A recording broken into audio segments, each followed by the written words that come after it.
Hello everyone, I am Sujoy. Welcome to English for All. Learn today, lead tomorrow.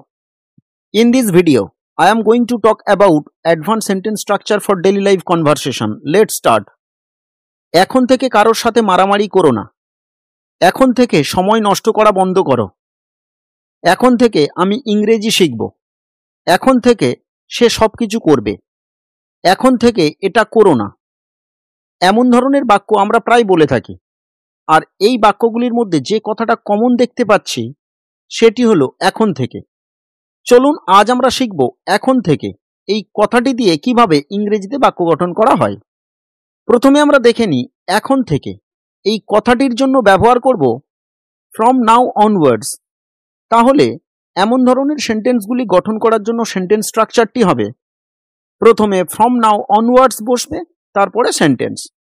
চলুন উদাহরণের মাধ্যমে আমরা বিষয়টি আরও একটু ভালোভাবে বুঝে নিই। এখন থেকে সময় নষ্ট করা বন্ধ করো। From now onwards stop wasting time.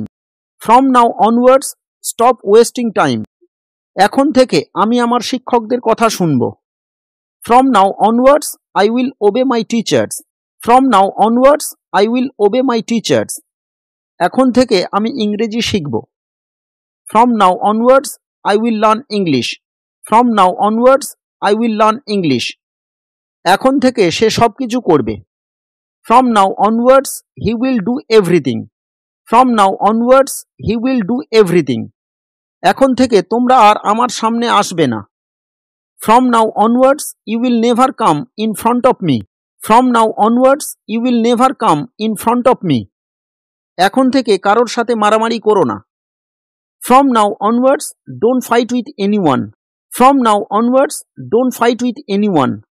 I hope এই সেন্টেন্স স্ট্রাকচারটি আপনাদের সঠিকভাবে বোঝাতে পেরেছি। তাই আপনাদের সেলফ প্র্যাকটিসের জন্য এই সেন্টেন্সটি দিয়েছি। এটি লিখে আমার কমেন্ট বক্সে জানান। চলুন আমরা আরেকটি সেন্টেন্স স্ট্রাকচার সম্পর্কে জেনে নিই। তার আসার সম্ভাবনা নেই। আমার খেলার সম্ভাবনা নেই। তাদের যাওয়ার সম্ভাবনা নেই। তাদের জেতার সম্ভাবনা ছিল না।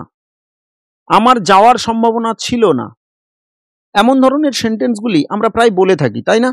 এই সেন্টেন্সগুলির মধ্যে যে কথাটি আমরা কমন দেখতে পাচ্ছি সেটি হলো সম্ভাবনা নেই অথবা সম্ভাবনা ছিল না।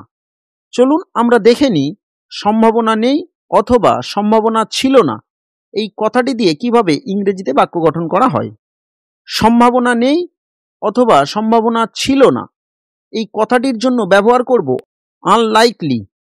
তাহলে এমন ধরনের সেন্টেন্সগুলি গঠন করার জন্য সেন্টেন্স স্ট্রাকচারটি হবে প্রথমে সাবজেক্ট বসবে, তারপরে সাবজেক্ট অনুযায়ী এম, ইজ, আর অথবা ওয়াজ ওয়ার বসবে, তারপরে আনলাইকলি টু বসবে, তারপরে ভার্বের ফার্স্ট ফর্ম বসবে, তারপরে অবজেক্ট বসবে। চলুন উদাহরণের মাধ্যমে সেন্টেন্স স্ট্রাকচারটি সম্পর্কে আরও ভালোভাবে বুঝে নিই। তার আগে এই চ্যানেলে নতুন হয়ে থাকলে চ্যানেলটি সাবস্ক্রাইব করুন আর পাশে থাকা বেল নোটিফিকেশনটি অন করুন সবার আগে আপডেট পেতে। তার আসার সম্ভাবনা নেই। He is unlikely to come. He is unlikely to come. আমার খেলার সম্ভাবনা নেই। I am unlikely to play. I am unlikely to play. তাদের যাওয়ার সম্ভাবনা নেই। They are unlikely to go. They are unlikely to go. তাদের জেতার সম্ভাবনা ছিল না। They were unlikely to win. They were unlikely to win. আমার যাওয়ার সম্ভাবনা ছিল না। I was unlikely to go. I was unlikely to go. It is your turn. এটি লিখে আমার কমেন্ট বক্সে জানান। আর ভিডিওটি কেমন লাগলো অবশ্যই কমেন্ট করে জানাতে ভুলবেন না। ভিডিওটি ভালো লাগলে লাইক ও শেয়ার করুন। Thank you for watching this video.